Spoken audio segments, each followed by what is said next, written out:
Hablemos un poco sobre la notación asintótica.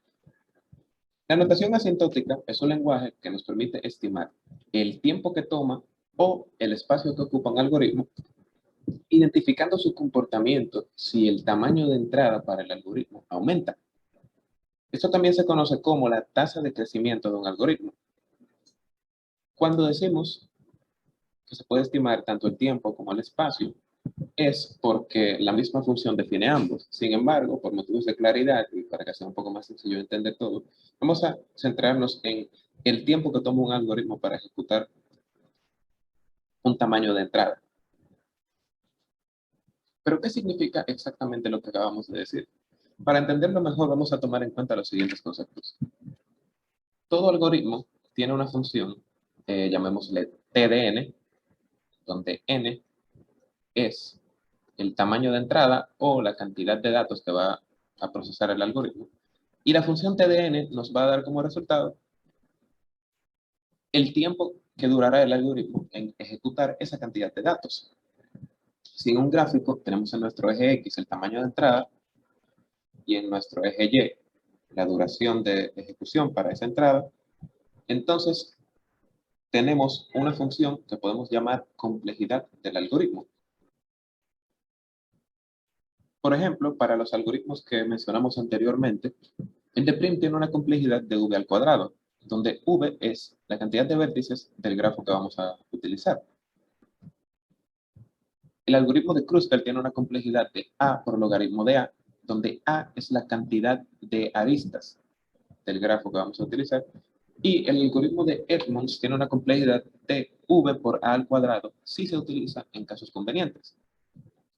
Con esto me refiero a que generalmente se recomienda que el algoritmo de Edmonds se utilice para grafos ralos, que son grafos que tienen una cantidad similar de vértices y de aristas.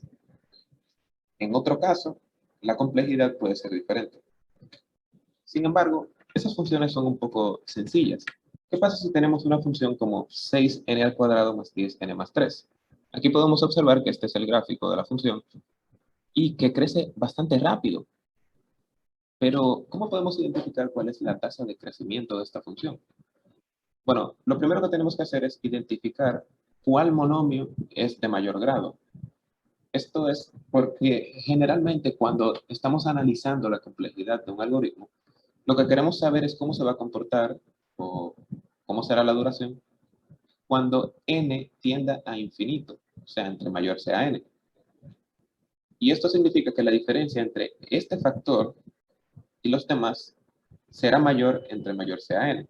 Aquí podemos observar que cuando n es igual a 1, recordando que esto es TDN,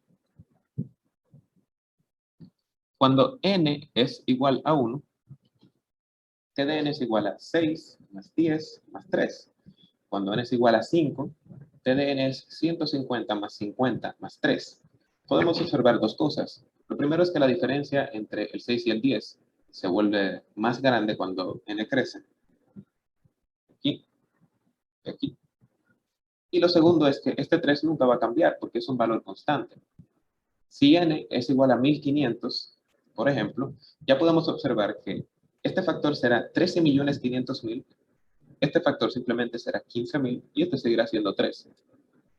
Si me tuvieras que decir aproximadamente cuánto va a durar el algoritmo en procesar 1500 y solo me pudieras decir uno de estos tres, siempre me dirías 13.500.000. Y por eso entendemos que 6n al cuadrado es lo que define el crecimiento. Más allá, no nos interesa este 6, sino que la tasa de crecimiento será simplemente n al cuadrado.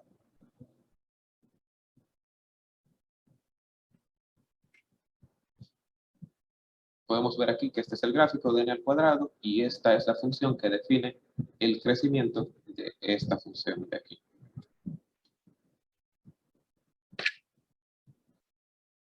Aquí podemos observar algunas funciones ordenadas según su crecimiento. Primero tenemos una función constante, que está aquí abajo, justo por debajo de la siguiente, que es nuestra función logarítmica, es la que está aquí arriba. Tenemos luego la función lineal, Tenemos esta función que es x por logaritmo de x. Y luego tenemos la función cuadrática. Podemos observar cada una. Entendemos que una función, entre mayor grado tiene, más rápido es su crecimiento. Una función x a la 5 va a crecer más rápido que cualquiera de las que tenemos aquí. Y una x a la 10 va a crecer aún más rápido. Ahora que sabemos cómo identificar la tasa de crecimiento de una función, hablemos sobre lo que es la notación asintótica. La primera notación que vamos a mencionar es la notación Big O. Generalmente es la más mencionada y entendiendo cómo funciona esta, podremos entender cómo funcionan las demás. La notación Big O nos permite identificar el peor escenario donde el algoritmo llega a su más alto punto de exigencia. Dígase, el peor caso para ese algoritmo. Si tenemos una tasa de crecimiento de n al cuadrado, entonces diremos Big O de n al cuadrado y lo expresaremos de esta forma. ¿Pero qué significa exactamente este Big O de n al cuadrado? Realmente lo que nos quiere decir es que existen constantes positivas c y n sub 0, tales que para todo n mayor o igual que n sub 0, se cumple que t de n es menor o igual a c por n al cuadrado. O en español, existen constantes positivas c y n sub 0, donde c es una constante cualquiera, n sub 0 es un primer tamaño de entrada, tales que para todo tamaño de entrada mayor o igual que ese primer tamaño de entrada que definimos, n sub 0, se va a cumplir que la función evaluada en el tamaño de entrada n va a ser menor o igual que la constante c multiplicada por la tasa de crecimiento en ese tamaño de entrada n. Aquí podemos observar algunos ejemplos de Big O. Si tenemos un algoritmo TDN y su tasa de crecimiento es n, entonces Big O de n lo que nos quiere decir es que siendo esta línea azul la complejidad de nuestro algoritmo, Big O de n es una asíntota que siempre va a estar por encima de la complejidad de nuestro algoritmo, con la posibilidad de que se toquen en algún punto. Si la tasa de crecimiento es cuadrática en la función de nuestro algoritmo, entonces Big O de n al cuadrado se verá así. De manera similar, una asíntota que siempre está por encima. Pero para entender mejor cómo podemos saber cuál va a ser esta constante y cuál va a ser este valor, vamos a realizar un ejemplo. Supongamos que tenemos t de 0 es igual a 1 y t de 1 es igual a 4. En general, t de n es igual a n más 1 al cuadrado. Vemos entonces que t de n es Big O de n al cuadrado, porque es fácil para nosotros identificar que la tasa de crecimiento de esta función va a ser n al cuadrado. Ahora recordemos la definición que dimos anteriormente para Big O de n al cuadrado. Teníamos que t de n es menor o igual a una constante c por la tasa de crecimiento.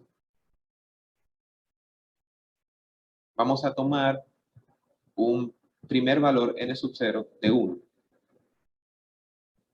y vamos a evaluarlo. Así tendríamos que t de n es n más 1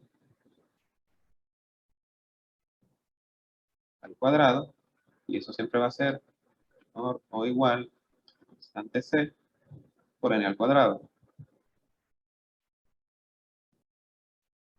Evaluamos y tenemos que 1 más 1 al cuadrado es menor o igual a c por 1 al cuadrado. Y esto nos va a dar 2 al cuadrado de este lado es 4,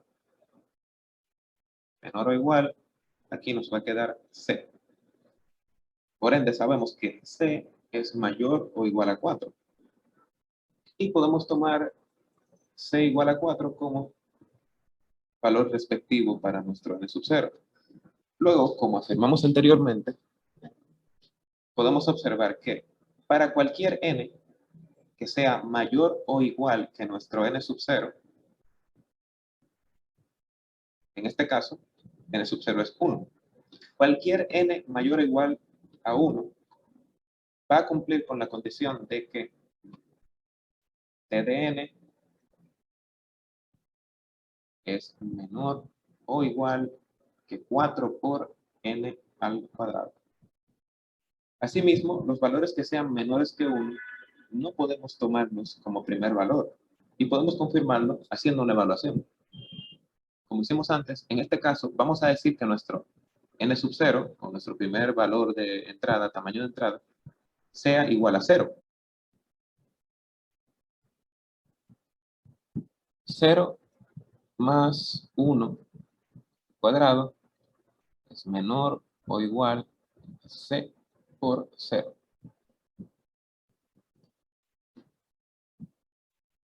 Esto nos va a dar que 1 es menor o igual a 0. Es imposible, lo sabemos, y esto lo que nos quiere decir es que para t sub 0 no existe ninguna constante c que pueda cumplir con esta condición. Existen otras notaciones asintóticas. Tenemos la big O, que es la que acabamos de mencionar. Podemos ver que big O siempre va a estar por encima de la complejidad del algoritmo. Tenemos little o, que es una bastante similar, excepto que la constante por la tasa de crecimiento siempre va a ser mayor que la complejidad del algoritmo. Esto lo que significa es que la asíntota nunca va a tocar la complejidad del algoritmo. Tenemos otras como big theta o big theta, que nos define dos asíntotas, una mayor o igual y una menor o igual, para darnos un margen en el que se va a mantener la complejidad de nuestro algoritmo. Tenemos big omega, que es uno que nos permite estimar el mejor caso posible para la complejidad de nuestro algoritmo con una asíntota que siempre va a estar por debajo de la complejidad de nuestro algoritmo. Y little omega es como un little o, con una asíntota que siempre va a estar por debajo, pero nunca puede tocar la complejidad del algoritmo.